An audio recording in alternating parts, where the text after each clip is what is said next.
Hello guys, this is Bedtime Thoughts, and in today's episode I'm gonna share with you how threesome almost ruined my 7 years long-term relationships. Yeah, I know it shocked you, but you better watch the whole video so not only you hear my personal experience, but you'll learn from my mistakes too, hopefully. Everything started when we got into a fight over some nonsense. I don't even remember what, but I do remember that we didn't talk for days, and it could have been even longer if the third one didn't step in. And it was, ladies and gentlemen, ChatGPT. Yeah, it was ChatGPT. What were you thinking when I said threesome? Or you tell me you never had threesome with ChatGPT? Am I the only one then? Alright, maybe it was just me. Anyways, so what the fight was about.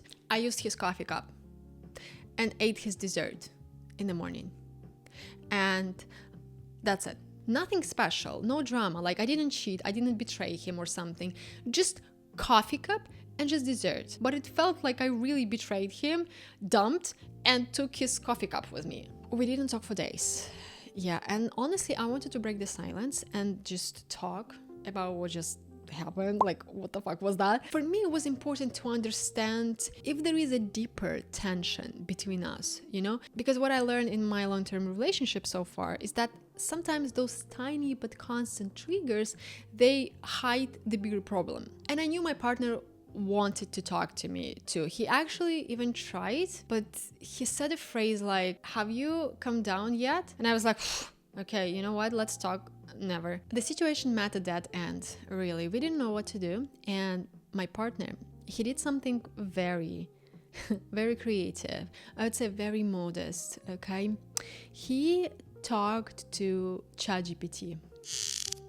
Moreover, he sent me a message like, "Hey, I know you're upset. I'm so sorry, but I don't know how to describe my feelings, so maybe this conversation with ChatGPT will help you to understand me better." And then he also added, "You don't have to read it all, but if you want." So I read it. Oh yeah, I read it. And you know what I realized? The ChatGPT almost crushed my long-term relationships. Here's what this little artificial dude does. At first, he kind of supports you, okay? And then slowly, he unrolls this inquisition campaign. Like, you come in with something tiny. For example, "Hey ChatGPT, my partner and I, we got into a fight because I used his coffee cup and ate his dessert." And ChatGPT is like, "I'm sorry you're feeling this way. You didn't do anything awful. Conflict happens in relationships, you know?" And I'm like, "Oh, thank you for being so supportive." And I'm glad that I almost finished the sentence. But you see, he kept generating stuff. However, it might be useful to ask yourself why this situation felt emotionally charged. Okay, and then he goes, "Sometimes small conflicts are not just about object itself, but about unmet needs." It was just a cake. Yes, but this could indicate deeper patterns in communications, boundaries, or emotional safety. Then suddenly he's fully warmed up. "Do you often feel like your needs are minimized in relationships?" No. "Have you experienced similar dynamic in your childhood?" Excuse me? "Do you feel safe being yourself in these relationships? I mean, don't get me wrong, I don't tell you to break up, but you should consider..." Bro, what? Just like that, AI's emotional support turns into a harsh stigmatization. But look, dude does his best. We can't blame him for not having money for a real therapy. And we also have to take responsibility of how we use these innovations. So you probably wonder what happened next after I got my partner's personal record. I did the most mature thing, as I'm a woman, okay? And I should be wise. So, you know how they say it in my country?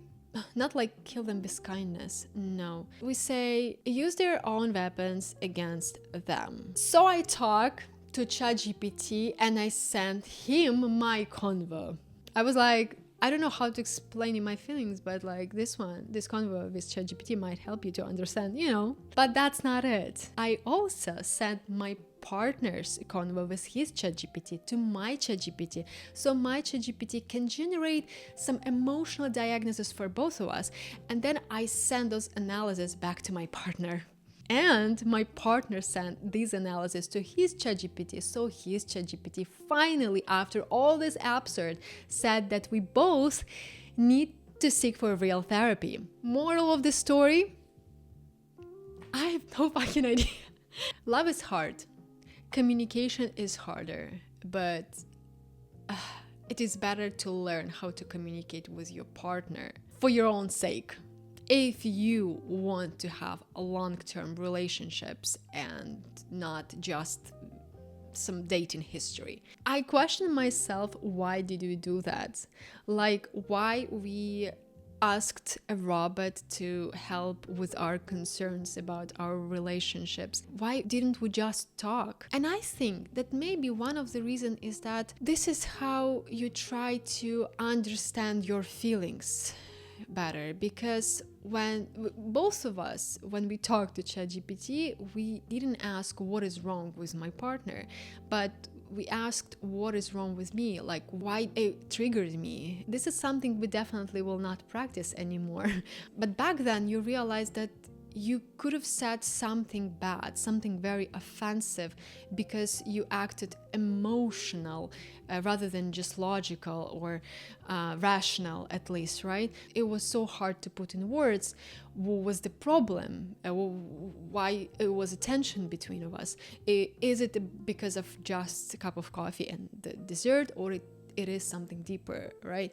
So that's why we asked ChatGPT, because someone needed to put these words so we can share the feelings, the better explanation to each other. But it also means that there is still space for us to learn how to communicate with each other and how to better explain our feelings. You also understand that it's very important to do self-discovery, to do self-reflection. When something triggers you, you don't just go to ChatGPT and ask, oh, hey dude, this triggered me, why so? I think it is better to ask yourself first, what happened? This is something that is developing your emotional intelligence, and this will definitely help you and other people who are with you. Using ChatGPT, it means that we have lack of this emotional intelligence, and also we have lack of communication.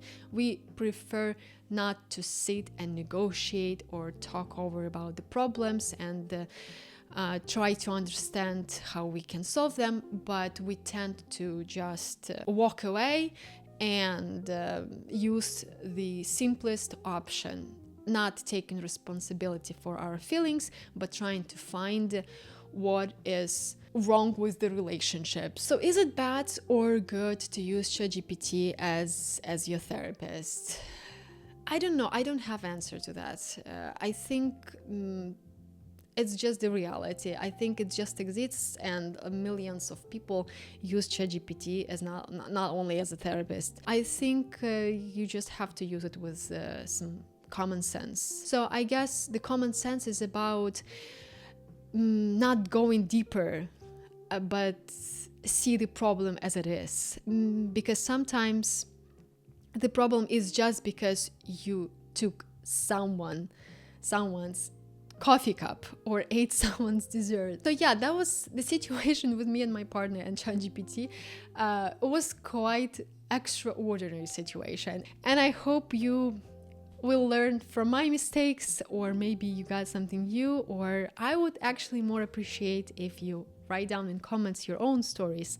Funny, not funny, when ChatGPT helped your relationships, or maybe ruined your relationships. I hope it didn't happen to you. Oh, that's time to go to bed. Thank you guys. I hope you liked the video. Please subscribe, and I'll see you in the next one.